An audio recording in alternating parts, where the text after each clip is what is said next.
back to the Citizen Channel. You're all staying safe and well. The last away one. We've got a neutral one to look at, but the last away programme, I didn't know that, as we're going to look at Tottenham versus City. Yes, it went pretty well, didn't it? The 14th of May 2024, so we're going to check out some facts and information or oddities.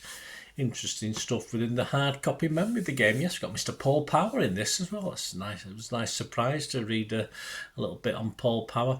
They do bang on about the 1981 FA Cup though a bit, guys. So just to warn you, I don't know why. This was a league game. I think we've got enough history between us to talk about other league games, even victories for Spurs. But very odd, because I remember obviously we went there in the FA Cup, of course.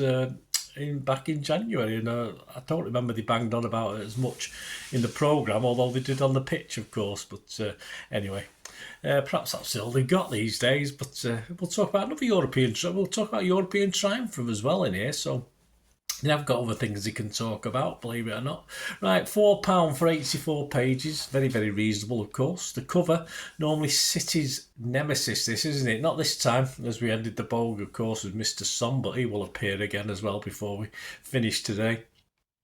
Did you know about Spurs? Well, the cover star Heung-min Son, of course, this season, he passed 400 appearances for the club and the 14th Spurs player to do so, and he passed 300 Premier League appearances, only the third Spurs player to ever do that. Harry Kane with 317 and Hugo Lloris, 361.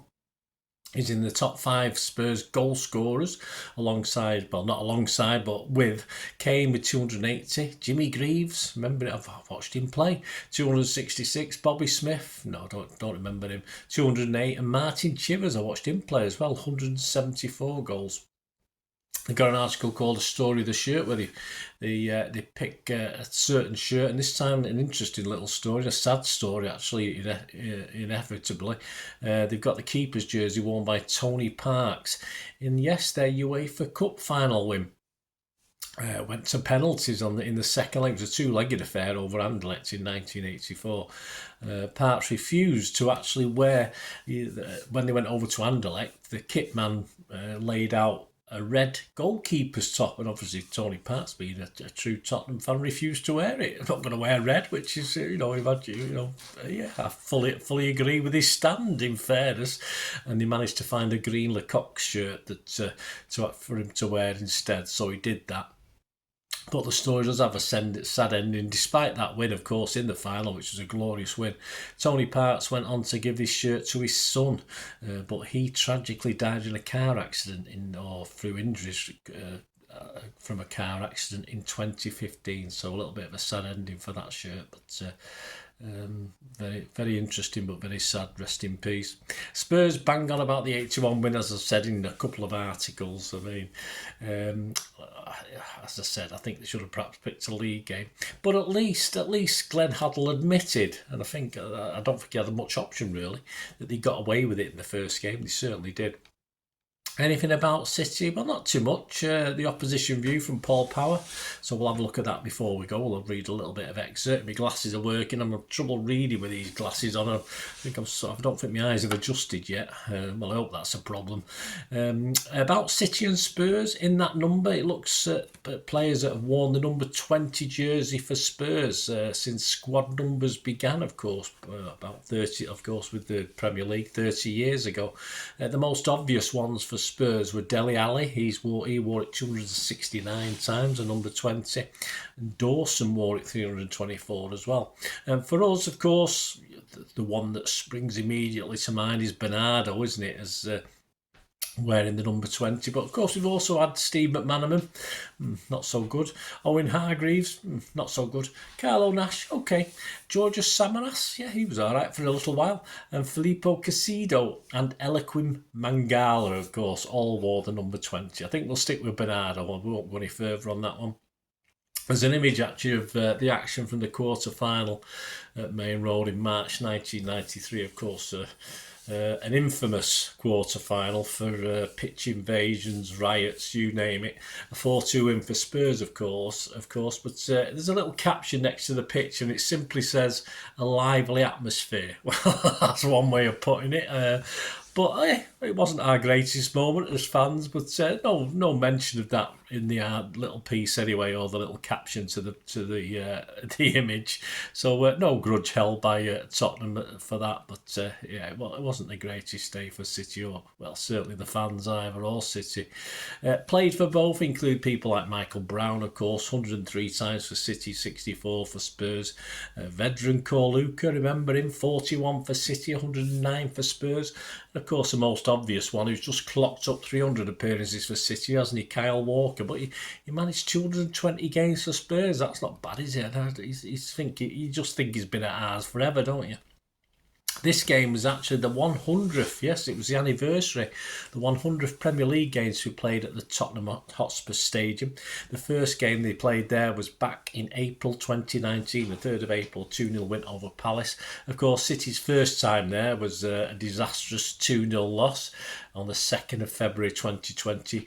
Bergwijn, if that's how you pronounce it, was had his debut and scored the first goal after a Gundogan penalty was saved. I forgot all about that one. And Zinchenko had been sent off as well. But there you go. And of course, Son got the other goal to make it 2-0. Who else would it have been? Of course, on our last visit last season, another celebration for him, because of course Harry Kane's goal in the 1-0 win on the 5th of February 2023 made Harry Kane, of course, their all-time top goal scorer. So let's go back to this excerpt of the day. Make sure my eyes are working, get it in so I can see it properly. Yes, so it's Paul Power.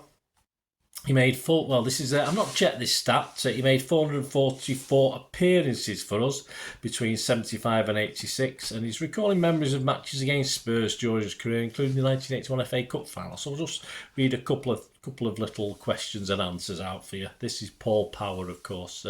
Apparently my ex-wife's side of the family, a cousin, but I never met the guy. Paul, you skippered City in the FA Cup final. Yeah, I told you to keep banging on about it against us. What are memories that spring in mind, and when you think back to those two matches? Well, I try not to think back to those matches, he laughs. We were up against a very talented Spurs team in the final with Glenn Hoddle, Steve Perryman and the Argentinian lads Villa and Ardiles. We played very well in the original final, which finished a 1-1 draw. We certainly did on the 9th of May 81. And I think we had our best chance to win it then. Well, we did, and we made a mess of it, didn't we, Hutchinson? Yeah, we were fearful of Glenn Hoddle's free kicks going into the final. We practised how we would set the wall up, how we would defend them, etc.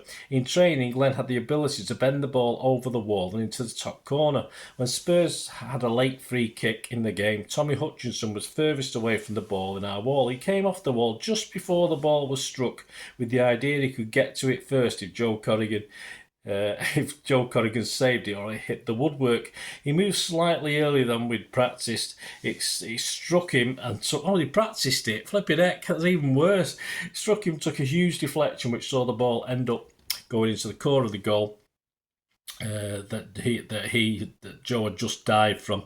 The replay was also a close game, but I felt with Ricky and Ozzy, Spurs had that bit more quality than us. Would run our socks off in the first game on the big pitch, and it took it out of us a bit. It was great to go to Wembley. Our chairman Peter Swale said better not to have been in the final and lost than not to have been there at all. Well, Peter Swales, that's what he would say. We agree with that, although it didn't feel like that on the Thursday night when we lost the replay. Who were the Spurs players you most admired during your career? He said Glenn Hoddle was someone I admired for his skill, Ozzy for his quick feet, and not his singing obviously, and endeavour, and Steve Perryman because I thought he was a great competitor and a consummate professional. He was asked, you enjoyed such a long, successful playing career at City. How do you look back on your time at Main Road? It was absolutely incredible. Obviously, City means much to me. My son works for the club in an administrative role. Whenever I go back to Manchester to see him, we always take in a game together. What's wonderful, when I go to the Etihad, it's nice seeing the same people, supporters and staff. Wales isn't there, mate? And our time at the Main Road, I love going back to the club.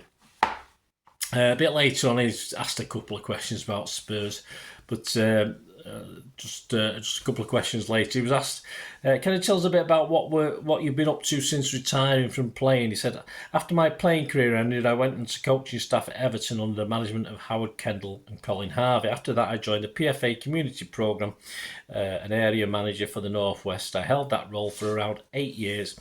I was responsible for 10 clubs, including the former clubs Everton and City. I used to meet with the chairman of the clubs and decide which areas of the community they might like to attract to the football club, and we'd come up with plans to bring the football club and various elements of the community together. I got to join the coaching staff at City when Franny Lee was chairman of the club. That would have been around 99 or 2000. I worked in the academy with Jim Cassell, who was the academy director at the time, as a youth team coach until 2014. After leaving City, I moved to France, where I lived for the last 10 years. I love my involvement in football. Now I'm enjoying myself just as much spending time around a swimming pool in France. There you go. Lucky Paul. So, good picture there. Good head of hair. Good for old Paul Power. Hope you enjoyed that, guys. Anyway, a little look back. We'll forgive him for the... Well, we practiced those free kicks and we still made a mess of it. I've no words. I've only just found that. I mean, it's after all this time that I've only just found that out. Absolutely shocked. There you go. I hope we enjoyed this. I didn't know that. Spurs versus City from the 14th of May 2024. The next one, of course, we'll have a look at City's final home game against West Ham, and then there will be a last one of the season, which of course will cover the FA Cup final. Fingers crossed. It's the night before as I'm recording this one, so it'd be great to join me for that. Please, if you are new to the channel, you can give us a subscription or press that subscription button, or give us a like if you already subscribed, guys. It'd be much appreciated.